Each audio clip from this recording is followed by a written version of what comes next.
একদিন একটি রঙিন তোতা আর তার ছোট্ট বাচ্চা অনেক দূরের একটি সোনালী মরুভূমিতে উড়ে গেল।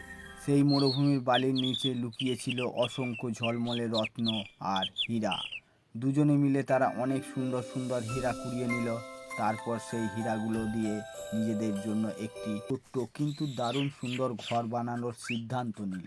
প্রতিদিন সকাল থেকে সন্ধ্যা পর্যন্ত বাবা তোতা আর তার বাচ্চা খুব আনন্দে ঘর বানাতে লাগলো।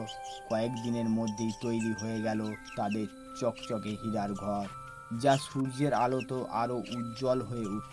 ঘর বানানো শেষ হলে তারা ভিতরে একটি হীরার তৈরি টেবিল আর নরম পালকে ভর্তি একটি আরামদায়ক সোফা নিয়ে এলো। এরপর ছোট্ট তোতার ইচ্ছায় তারা একটি বড় স্ক্রিনের টিভি বসালো, যাতে তারা কার্টুন দেখতে পায়। বাবা তোতা চারিদিকে সাজানোর জন্য রঙিন ফুল, আলো আর ঝলমলে ফিতে নিয়ে এলো। পুরো ঘরটা তখন স্বপ্নের মতো সুন্দর লাগছিল। সন্ধ্যায় দুজনে সেই হীরার ঘরে বসে গল্প করত, হাসতো আর সুখে দিন কাটাতো। তোতাদের এই সুন্দর গল্পটি ভালো লাগলে অবশ্যই লাইক ও সাবস্ক্রাইব করতে ভুলো না।